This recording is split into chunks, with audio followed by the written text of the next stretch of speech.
Hello everyone. Today we will do English grammar, and in grammar we are doing comprehensions. In the last period we had done comprehension 1 and 2, and now we will complete the other comprehension number 3. For the comprehension we have to read the passage, and afterwards we have to answer the question that is given below the paragraph. So here one paragraph is given. Rinku was a small boy. He was very lonely at home. His mummy used to take him to the nearby park, but Riku could never make friends. It was so difficult for him to play and jump around with the other kids. He would stay in one corner with his mother, but he liked to watch the children in the park. Rinku एक छोटा सा बच्चा जो घर पे अकेला था। उसकी मम्मी उसको पार्क लेके भी जाती थी, पर वो किसी को अपना फ्रेंड नहीं बना पाता था।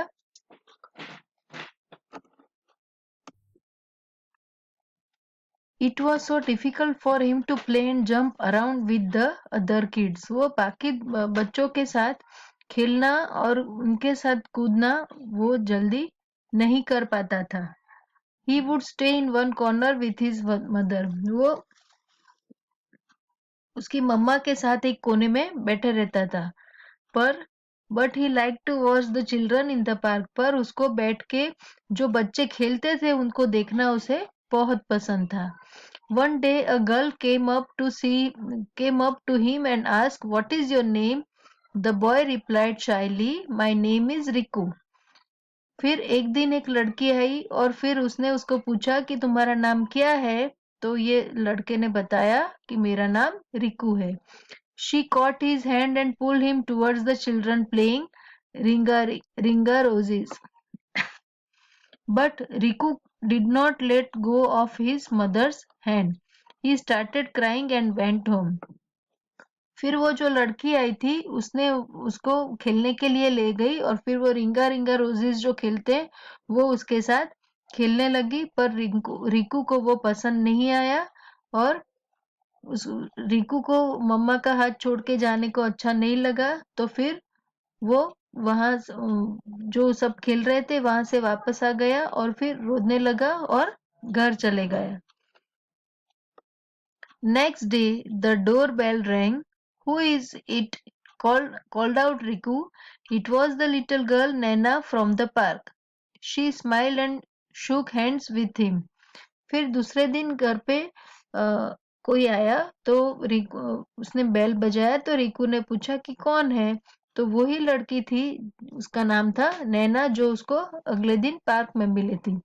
वो हंसती हुई आई और उससे शेक हैंड किया। रिकू did not run away, he was happy to see her. तो कल जब वो पार्क में गया था तो वहां से दौड़ के वापस घर आ गया था, पर आज जब नैना उसको बुलाने आई तो वो वहां से दौड़ के नहीं गया, पर वो खुश हो गया उसको देख के। He took her to his toy room, वो उसको अपने रूम में लेके गया। He had a cricket set, a cricketers cap, knee pads and a bat and a ball. और वो रिकू के पास क्रिकेट का पूरा सेट पड़ा था, क्रिकेटर्स की cap, knee pads and bat ball. Naina ask him if they could play cricket. Riku agreed. फिर नैना ने उसको पूछा कि तुम्हारे पास ये सारी चीजें हैं तो क्या हम क्रिकेट खेल सकते हैं। तो रिकू ने हाँ बोला। They carried the bat, ball, wickets and stumps to the garden. Naina bowled and Riku played like a true batsman. फिर नैना और रिकू दोनों वो क्रिकेट का पूरा सामान लेके गार्डन में गए और वहां पर खेलने लगे। नैना बॉलिंग कर रही थी और रिकू एक अच्छे बैट्समैन की तरह खेल रहा था। Soon a family from the neighborhood joined in the game. फिर आसपास के बच्चे, आसपास के उसके नेबरहुड में जो भी फैमिली रहते थे वहां से भी सब बच्चे आके उनके साथ खेलने लगे। Everybody clap as Riku hit many sixers. और सब लोग ने तालियां बजाई, क्यों? क्योंकि रिकू बहुत सारे सिक्सर्स मार रहा था। Before leaving, Naina told Riku See, it is easy to make friends. All you have to do is smile and shake hands.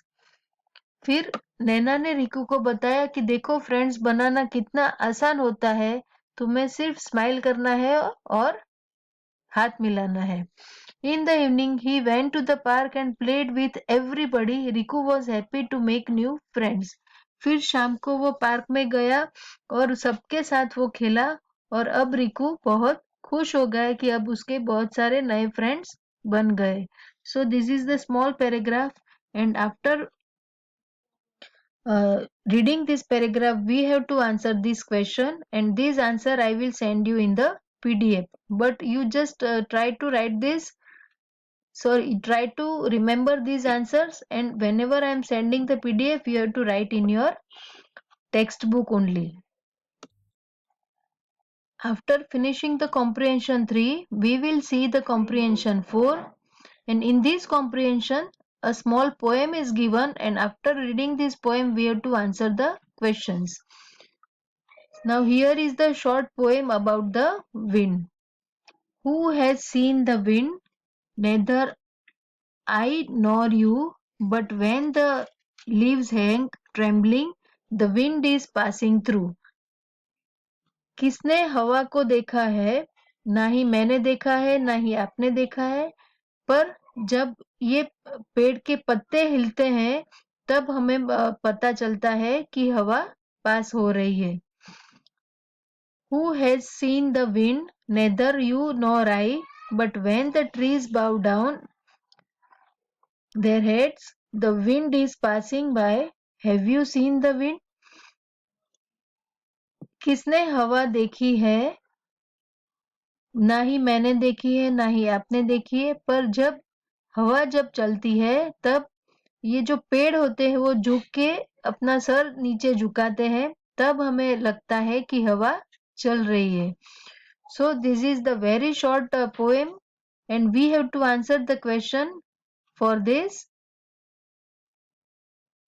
These questions are also very easy. What happens to the leaves when the wind blows? जब हवा चलती है तो क्या होता है? Here it is written, the leaves hang trembling. Okay. Then what happens to the trees when the wind blows? तो tree क्या होता है? Trees bow down their heads. And can you see the wind or feel it?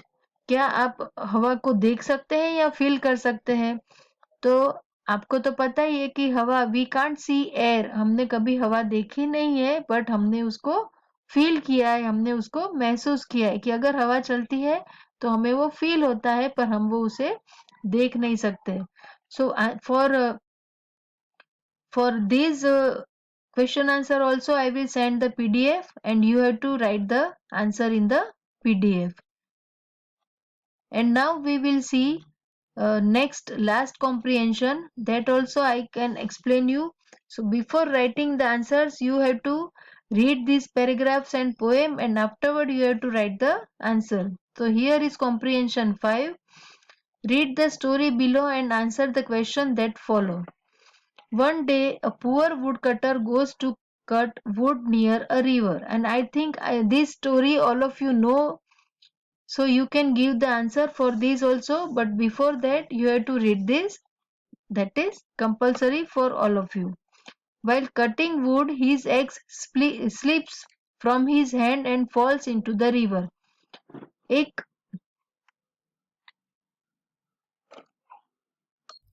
एक दिन एक poor लकड़हारा था जो जंगल में जाके लकड़ियां काटता था. तो वो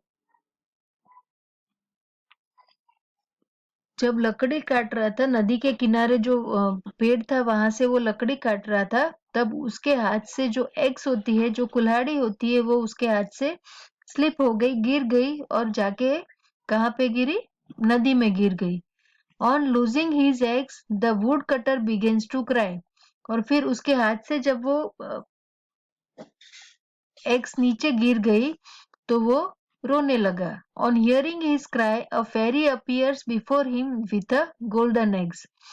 फिर उसके रोने की आवाज सुन के वहां पर एक परी आई और उसने उसको सोने की कुल्हाड़ी दी. Is these eggs yours? She asked. तो ये सोने की कुल्हाड़ी दिखा के उसने पूछा कि क्या ये तुम्हारी है? This is not mine, replies the woodcutter. तो लकड़हारे ने जवाब दिया कि नहीं, ये मेरी नहीं है. The fairy then dives into the water and appears with a silver egg. फिर वो फेरी थी, वो जो परी थी, वो नदी में वापस चली गई और फिर वापस आई. तब उसने एक सिल्वर एग्स यानी कि चांदी की कुल्हाड़ी उसको दिखाई और पूछा, is this eggs yours? She asked. फिर उसने पूछा कि ये कुल्हाड़ी तुम्हारी है? This is not mine, replies the wood cutter. तो लकड़हारे ने जवाब दिया कि नहीं, ये मेरी नहीं है. The fairy again dives into the water and this time she appears with an iron axe. फिर फेरी फिर से पानी में चली गई और फिर वापस आई तो वो उसके पास आयन की यानी कि जो लकड़हारे की कुल्हाड़ी थी वो लेके वापस आई. The woodcutter becomes very happy to see the eggs and tells the fairy that the axe is his. तो वो लकड़हारा ये कुल्हाड़ी को देख के खुश हो गया और उसने बोला कि हाँ, ये मेरी कुल्हाड़ी है. The fairy becomes very pleased with the woodcutter for his honesty and gives him the golden eggs and the silver eggs as gift along with his iron eggs. तो वो जो फेरी थी, जो परी थी, वो ये लकड़हारे की ऑनेस्टी देख के बहुत खुश हो गई. तो उसने वो लकड़हारे को सोने की और चांदी की भी कुल्हाड़ी उसको दी. जो उसकी आयन की जो उसकी कुल्हाड़ी थी उसके साथ उसने सोने और चांदी की दोनों कुल्हाड़ी उसको दे दी. तो ये भी एक छोटी सी स्टोरी है, तो शायद ये तो आप सबको पता भी होगा. And but you have to read this paragraph also before answering this question, and I will send the PDF for these answers. But before writing all these three comprehension 3, 4 and 5, before writing the answers, you have to read this paragraph and one poem without fail. बिना भूले आपको ये paragraph पहले read करना है और उसके बाद आपको नीचे जो आंसर क्वेश्चन है उसके आंसर लिखना है और ये आंसर का पीडीएफ मैं आपको भेज दूंगी. So I hope all of you understood this. Keep reading, keep learning, and thank you and have a nice day.